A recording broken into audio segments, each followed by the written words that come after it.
welcome to Would I Lie to You, the show all about amazing truths and big fat lies. On David Mitchell's team tonight, a man who has broadcasting in his blood, along with Synatogen, cod liver oil and Viagra. It's Sir Terry Wogan! And David Mitchell's writing partner, acting partner and friend, his confidant, his soulmate, his lover. It's Robert Webb!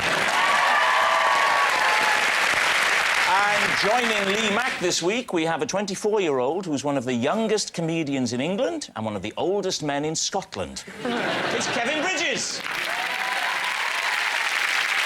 And an actress whose credits include Torchwood, where she had to confront all manner of hideous creatures, and Not Going Out, where she had to confront Lee. It's Katy Wix! So we start with round one, Home Truths, where our panellists each read out a statement from the card in front of them, and to make things harder, they've never seen the card before, so they've got no idea what they'll be faced with. It's up to the opposing team to sort the truth from the tosh. And Terry is first up, so Terry, would you reveal all, please? I deliberately set fire to my colleague's script whilst they were live on air.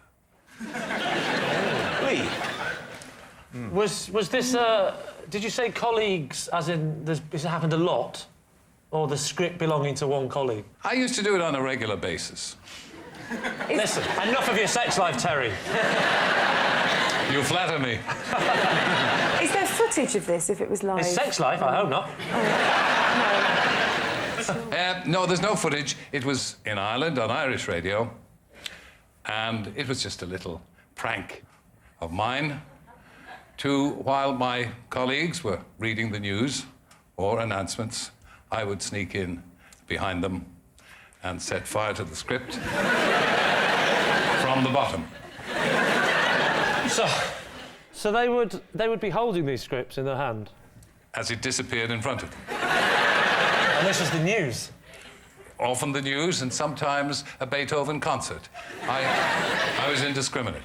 Did you use matches? Because you'd hear the sound, wouldn't you? Yeah, of course, but I struck the matches before I came into the studio. I'm a swift mover. Well, you Safety matches. You can't move too swiftly with a match because it goes out. Look, that's what your jacket is for. You keep it in there, sneak in, they don't see you, you smile. Go around the back. How did your victims react, Terry? I was the senior man, and I took no nonsense. If they didn't like it, too bad. Hang on, Terry, sorry. What year was this? Just after the Napoleonic Wars.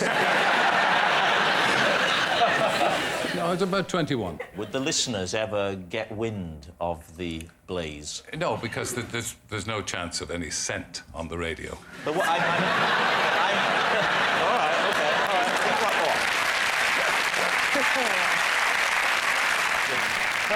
So we think... What do we think? I think it would be common knowledge. OK. Kevin thinks it's a lie. Yeah, I agree. I think we'd already know about this. OK. I think it's a lie. We'll go for lie. You're saying that it's a lie. Terry Wogan, were you telling the truth or were you telling a lie?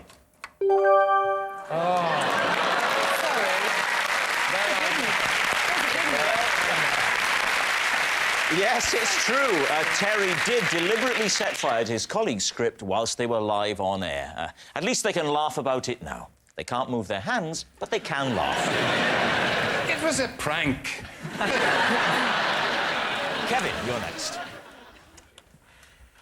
I once found a suitcase and took it to the police station. When they opened it, it contained 34 bunches of bananas.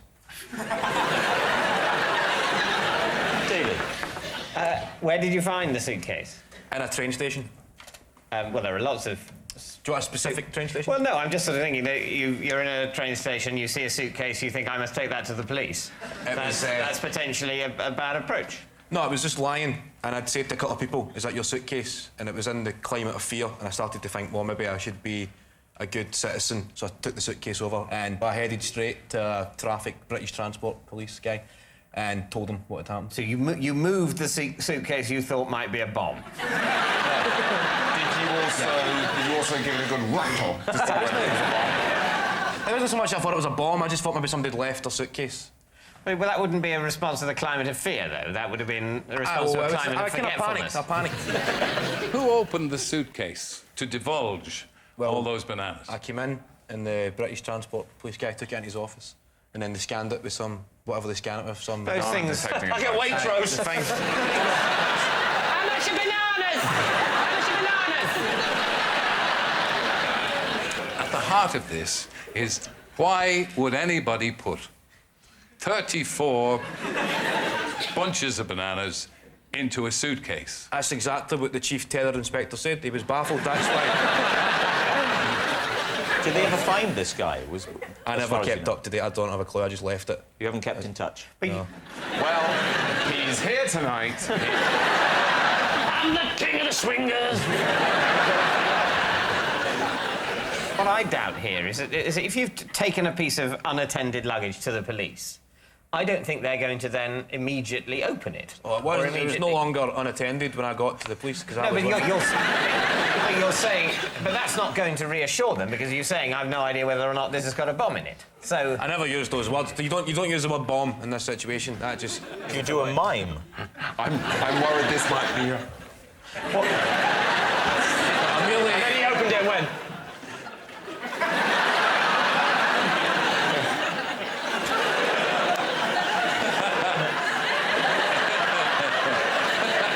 Right, we need a decision. Truth or lie? Well, it's... You think it's a lie? I do, really. Yeah, I think so. Well, we'll say it's a lie. You're going to say it's a lie. OK, Kevin, were you telling the truth? It's a lie. Yes, it was a very big lie. Kevin didn't take a suitcase containing 34 bunches of bananas to a police station. Next up, Robert Webb. As a child, I had so many imaginary friends, we formed an imaginary gang.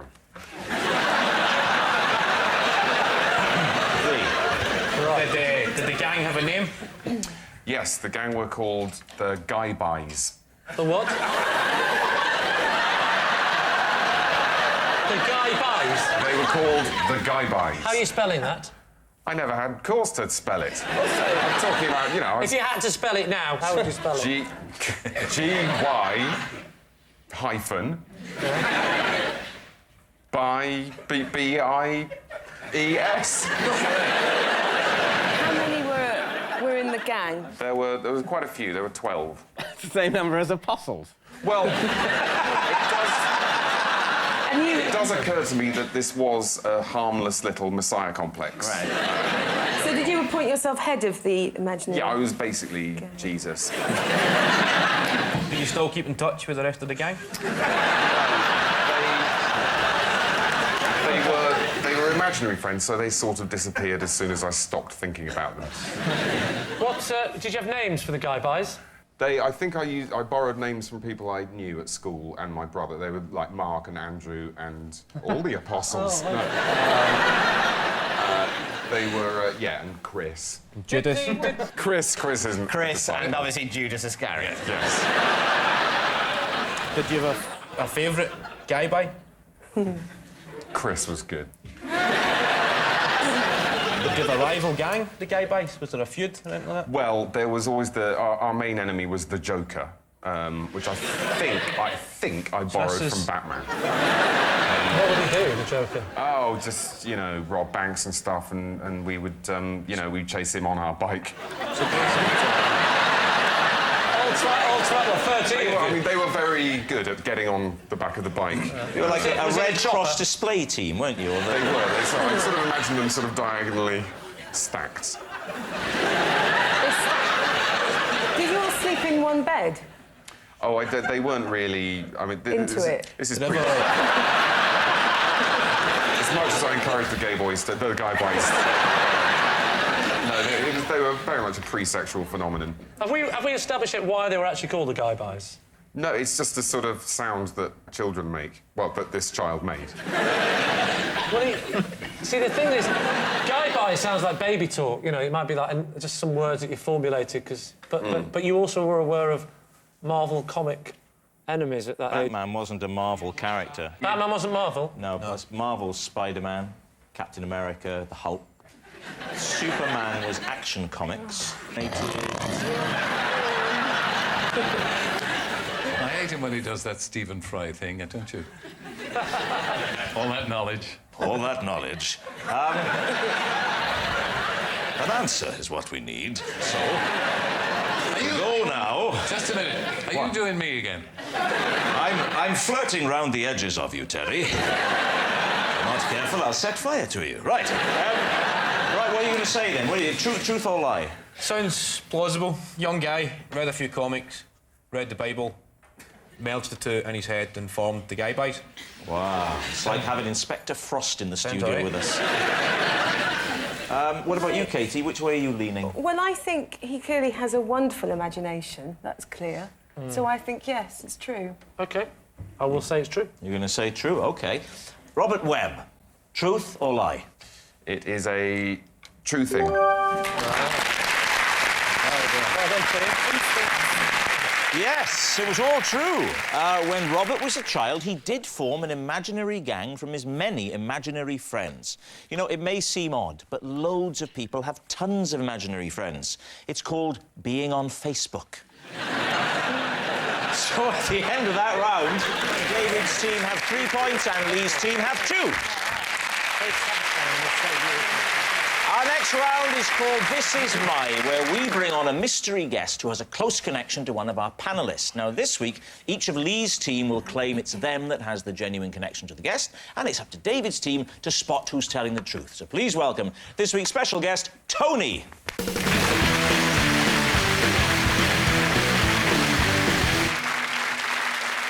Right, Kevin, we'll start with you. What is your relationship with Tony? This is my mate, Tony. We were once questioned by the police for stealing a life-size cardboard cutout of Hugh Grant. Katie, how do you know Tony? This is Tony, and he freed me from a vending machine when I got my foot stuck in the push compartment. Finally, Lee, how do you know Tony? This is Tony, and until today, I had never met this man before, but the person that was supposed to be doing this tonight didn't turn up. So I grabbed the first person I saw outside the studio. So there we have it. Kevin's partner in crime, Katie's snack machine saviour, or Lee's stand-in man. Right, David, off you go. Well, Lee's one is quite difficult to cross-examine, isn't it? So essentially what Lee's saying is, here's Tony, he's a random bloke. But who was supposed to come, Lee? Well, had it gone to plan today, I would have said, this is Graham, and he's my self-defence instructor, because I'm learning self-defence. Right. What happened to Graham? Did he get beaten up? The story I am told is that he hurt his arm this morning during a self-defence class, and then very late in the day, he got in the car to come here and had some turn because of the painkillers he was on and cancelled and said, I can't come. Well, it's a sad old story. Yeah. So what was Tony doing here before you found him? He's a joiner, which is somebody that puts wood together. Thank you. I didn't want you thinking he was somebody that just randomly joined clubs. He's just a very sociable guy. I'm a joiner. Where are you going? I'm going to join a club. What are you doing? What are you doing? The guy buys? Yeah, OK. Where were you in the complex? Well, I'm not sure how good this is for national television, but I'll tell you, David. I was just outside that door where some people go out for a cigarette. I think you're aware of that door, David. I'm aware of the door. I'm sorry if David's parents are watching to break the news like this. But David occasionally does that. Yeah. And I'm not talking cigarettes either. No. To me, it will always be the heroin door. What sort of incentive did you offer this good man to come here and make a complete numpty of himself? Well, answer the man, Rob.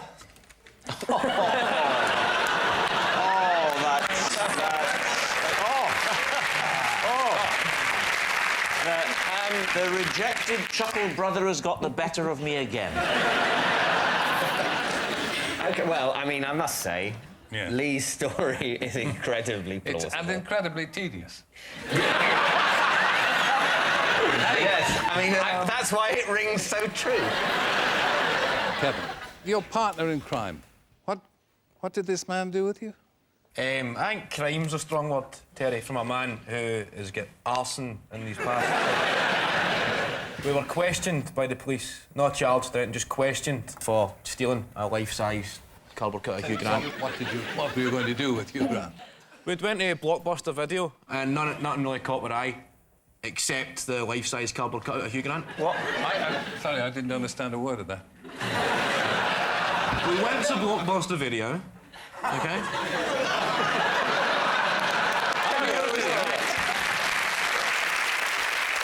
And nothing caught our eye, Terry. Finally, he's talking normal. Exactly. It shows to every Scottish person if you just made a little bit of effort. Yeah. I saw the scene of life-size cut Hugh Grant on the way out. It was threatening to be a pretty dull evening until we seen this, and we thought we'll steal this and have a laugh on the way back home. And we were walking home, a police car pulled up and said, "Where are you going with Hugh Grant, lads?" The police guy could not see the funny side at all and decided to put him in the passenger seat, put us two in the back and drive. And drive us to the police station to be questioned. We haven't touched on Katy yet. No, we haven't. Yes, you've been told about that, Terry. We told you quite clearly before we started. Yeah. Where was the vending machine? It was at Cardiff Central train station. What did the vending machine vend? What is this thing you call love, human? What does it vend? It vended the normal stuff, drinks, chocolate bars. What were you doing with your foot in the vending machine?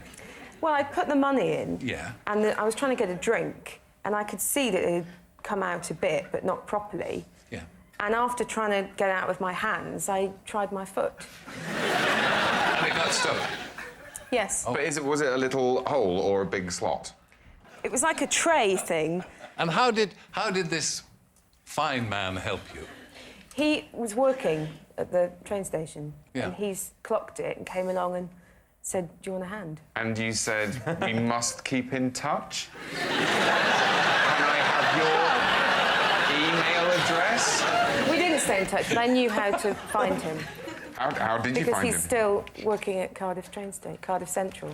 But what I don't understand, right? The Go thing's on. fallen down. Yes. And you're having difficulty getting it out with your hand. Now, Correct. hands are basically better than feet. Yes. That sort of thing. thought I you'd wonder ask why me you sort of that. think, if the hand can't do it, why is the foot going to develop the knack? No, my logic was, I tried with the hands, and I thought sort of a kick, brute force, Ah. you know, might work instead. That was the logic. Was it the sort of door? You know, because often the slot at the bottom has got a sort of door, hasn't Yes, it had a I door. offered slot and she called it a tray. it? Yeah. I don't think it's not a tray, is it? It's not a tray. A tray would be removable. This is like good cop, guy by cop.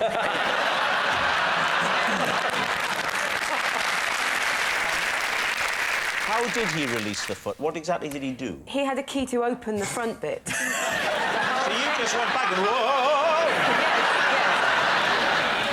Well, what do you think is the most plausible story then, Terry? Do you think it's... I think, and once again, I may be putting my faith, as indeed I have throughout my life, in a woman. So you believe Katy? He looks Welsh. I think Lee or Kevin. I'm having some Guys, I difficulty. need some consensus. I'm having trouble picturing the foot lodged in the tray. Are you? So if you're saying you're going towards Lee, you have to then accept that he is having self-defence lessons. Oh, that's a good point. Because if Why are you getting self-defence lessons? Well, because my wife decided to take self-defence lessons, and she said she asked me to come with her. We have private lessons, and he comes round to the house. I wasn't expecting it. It was on the NHS. I've thrown money at the problem. What are you going to say then, chaps? Is Tony Kevin's Hugh Grant thief? Gosh, crikey, gosh. Katie's vending machine hero or Lee's last resort? I don't know. I don't know. Oh, dear. I think maybe Kevin. Kevin. I think I'll go for Kevin. And you think it's Katy? I don't know. So I'm going to say we think it's Katy. OK. Tony, would you please reveal your true identity? I'm Tony, and me and Kevin did steal a life-size Hugh Grant cutout.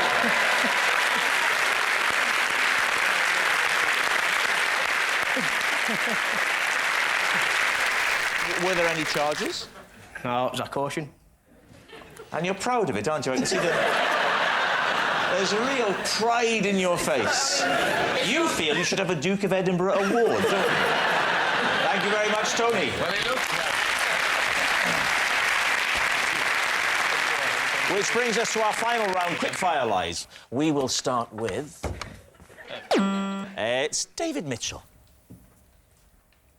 When I was 12, I saved up all my pocket money and bought a rowing boat that I never used. Lee. Right. How much was the boat? I think it was about £120. Oh. How much did you make pocket money a week? Oh, £2,000, something like that. No, I can't remember, but I think it would be something like £1. Whoa. You earned £1 a week pocket money. Yeah. The boat was £120. Yeah. You know, I had the occasional windfall. Christmas. What's the windfall? Christmas Oh, I see. Christmas What, and like birthdays. lottery? Christmas and birthdays, and the other festival only our family did.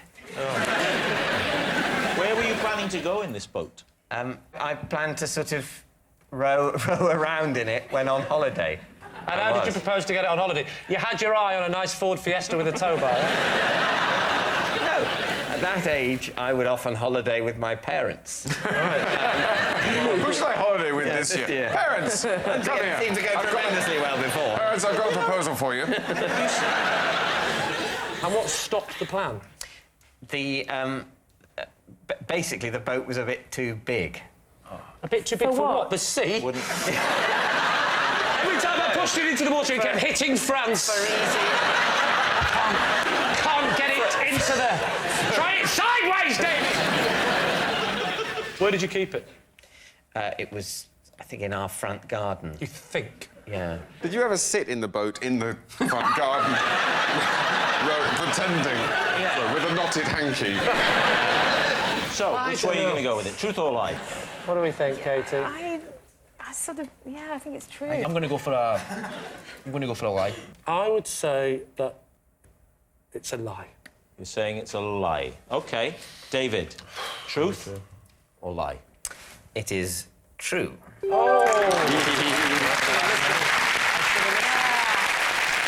Yes, it's true. When David was 12, he did spend all his pocket money on a rowing boat that he never used. Interestingly, David is one of the few people to own a boat they can never use who hasn't been a contestant on Bullseye. Next. It's Lee. After an incident with a permanent marker, I had to go to my son's parents' evening with a moustache and glasses drawn on my face. David's team, do you believe that? OK. Who drew this on your face, or did you do it to yourself? Yes. I did it to myself. I was on the way to my son's parents' evening and thinking, I haven't got a tie.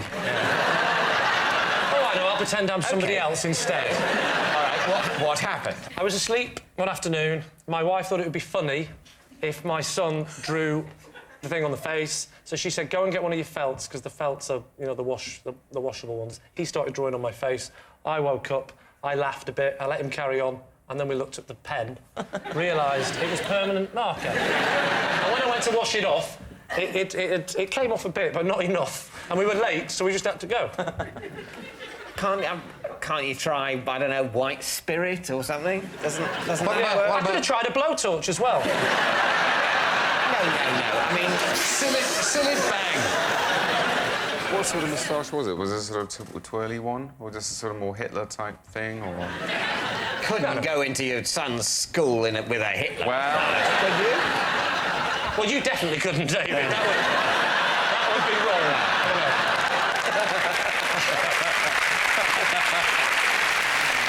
So, David, which way? Well, I think...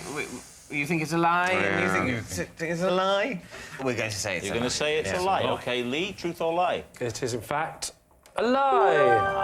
Yeah, it's a lie. Lee didn't go to his son's parents' evening with a moustache and glasses drawn on his face. Next. Terry. Every year, I signal the start of Christmas dinner by taking my seat opposite Mrs. Wogan and firing a pistol loaded with a blank or blanks.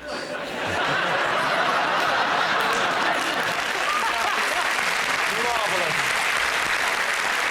Lee, what do you think? Well, I've always wanted to say this. It's like a dream come true. Is it the current Mrs. Wogan? Yes, the poor soul. You ever set fire to her? In ways that I will not divulge.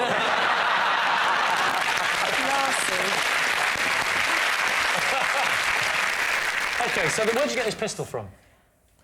I have a gun license. I didn't ask you that. You can answer whatever questions you like, Sir Terry. And I wouldn't be afraid to use it. These are blanks. It's a simple tradition. How did it start, the tradition? Well, years ago. My father did it before me. Why did he do it? Until the accident.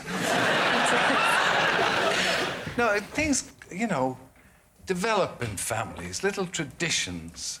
The fun starts in the Wogan household with a pistol shot. It's a bit frightening at first for the grandchildren, but they get over it. So And they know that it's the beginning of the great festival, that Grandad has fired his pistol. Time to get the bird out. Right, Lee. Kevin, what do we think?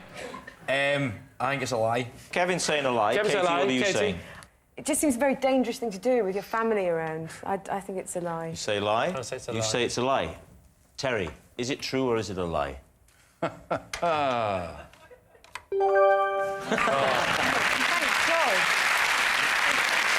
Yes, it's a lie. Terry does not signal the start of Christmas dinner by firing a pistol loaded with a blank or blanks. Although Terry does have a strict Christmas dinner routine.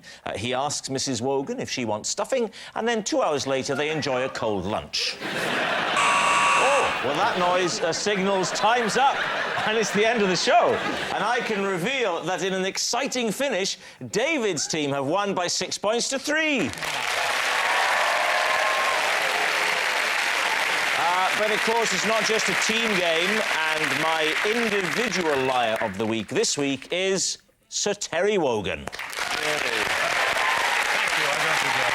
you. Yes, Sir Terry Wogan, who's such an unscrupulous liar, he makes Eurovision voting look above board. Good night.